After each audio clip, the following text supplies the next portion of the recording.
ایک اور سوال آیا ہے، وہ کہتی ہیں کہ میرے شوہر حرام گانے سنتے ہیں، کیا اس کی وجہ سے ہمارے ایمان پہ اثر پڑتا ہے؟ کیا اس سے کفر ہوتا ہے؟ کیا اس سے ہمارا نکاح ٹوٹتا ہے؟ وہ گانا کتنا زیادہ اثر کرے گا آپ پر، آپ کے نکاح پر، یہ ہم بعد میں بتائیں گے۔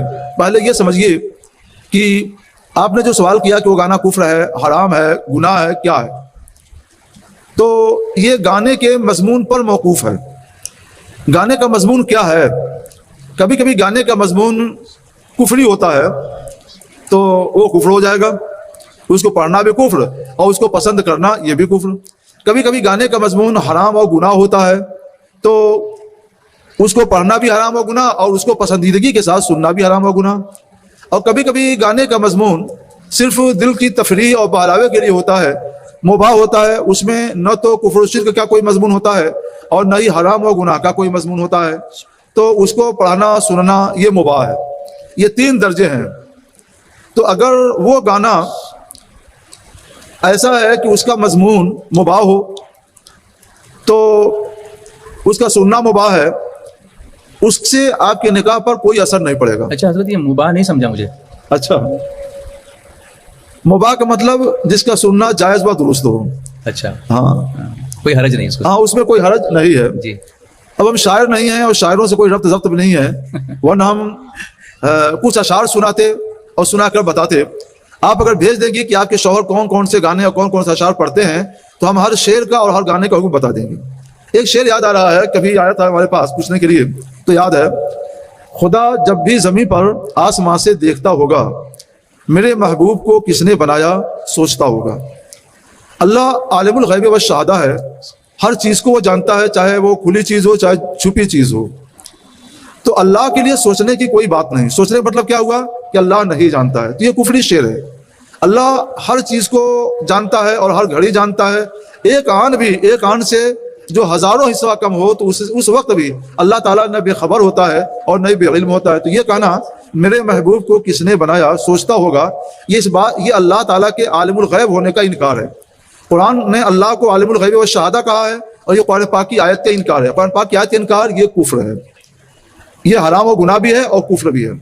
اور وہ گانے اور گانے کے وہ اشعار جن سے اخلاق میں خرابی پیدا ہوتی ہے، مثلا اجنبی عورتوں اور لڑکیوں کی طرف دیکھنے کی رغبت اس میں ہوتی ہے، ان سے معاشرے کی رغبت ہوتی ہے، تو یہ حرام و گناہ ہے، یہ کفر نہیں ہے۔ اور جس میں وہ بات بھی نہ ہو جو پہلے بیان کی، یہ دوسری والی بات بھی نہ ہو، دونوں سے پاک ہو، تو وہ گانا جائز ہے۔ گانا ہے تو بچنا چاہیے، یہ اچھی بات ہے، لیکن یہ کہ وہ جائز ہے، مباح ہے، جائز ہے، یعنی اس کے پڑھنے میں نہ گناہ ہے اور نہ ہی کفر ہے، وہی مباح کہلاتا ہے، وہ جائز ہے۔ تو اب ہر ایک کا حکم سنیے، اگر گانا کا شعر یا گانا کے اشعار جائز اور مباح ہیں تو ان کے پڑھنے سے اور ان کے سننے سے نکاح پر کوئی آنچ نہیں آئے گی، کوئی اثر نہیں آئے گا، آپ کا نکاح برقرار ہے۔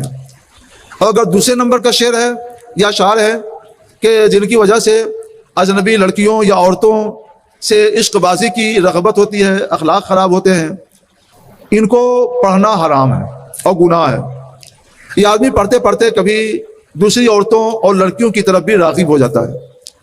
اگر شوہر ایسا کوئی گانا پڑھے، کوئی شعر پڑھے تو اس کو منع کیجیے اور سمجھائیے۔ اگر آپ پسند کریں گی تو آپ بھی گنہگار ہوں گی، آپ برا سمجھتی ہیں تو آپ گنہگار نہیں ہوں گی، لیکن آپ کے نکاح پر بہرحال اثر نہیں آئے گا، آنچ نہیں آئے گی، نکاح صحیح و درست ہے۔ اب ہم تیسرے نمبر پر چلتے ہیں، سوچتا ہوگا والے مسئلے پر۔ کفریہ اشعار ہوں، شرکیہ اشعار ہوں، تو ایسے اشعار اگر شوہر نے پڑھے تو پسند کر کے ہی پڑھتا ہے، تو ایسے اشعار پڑھنے کی وجہ سے وہ دار اسلام سے نکل جاتے، اسلام سے اس کا رشتہ ٹوٹ جاتا ہے۔ اور جب اسلام سے اس کا رشتہ ٹوٹا تو آپ سے بھی اس کا رشتہ نکاح ٹوٹ گیا۔ اس صورت میں نکاح پر آنچ آئے گی، نکاح ختم ہو جائے گا، نکاح برقرار نہیں رہے گا۔ اس میں ضروری ہے کہ آپ شوہر کو خود بھی سمجھائیں، اپنے علاقے سے کسی عالم مولوی صاحب کو بلا کر سمجھانے کی کوشش کریں، وہ توبہ کرے، کلمہ پڑھے اور پھر آپ کے ساتھ نکاح ہو۔ یہ ہے تفصیل کے ساتھ آپ کے پوچھے ہوئے سوال کا حکم۔ میں نہیں جانتا کہ آپ کا شوہر کون کون سا شعر پڑھتا ہے، اس لیے ہم کنفرم اسے حکم تو نہیں بتا سکتے ہیں، لیکن آپ اپنے ایمان سے فیصلہ لے لیجئے گا کہ اس کا یہ شعر اسلام کے مطابق ہے یا حرام و گناہ ہے یا کفر ہے، ہر ایک حکم بتا دیا ہم نے، اس کے مطابق اپنی زندگی گزارنے کی کوشش کیجیے گا. تو آپ نے اس وقت جو جواب دیا تھا وہ گانا جس میں ایسے کوئی اشعار نہ ہو، جس میں کوئی کفر لاکھا تھا، مباح ہے.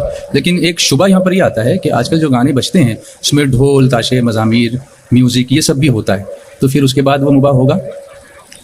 اصل میں انہوں نے اپنے گھر کا مسئلہ پوچھا کہ میرا شوہر پڑھتا ہے. اچھا، تو ظاہر ہے کہ گھر میں عام طور پہ یہ شوہر نہیں ہوتا ہے. ہارمونیم وغیرہ لے کر نہیں پڑھتے ہیں، جی، اس لیے ان کو چھیڑا نہیں. کیا بات ہے، ماشاء اللہ.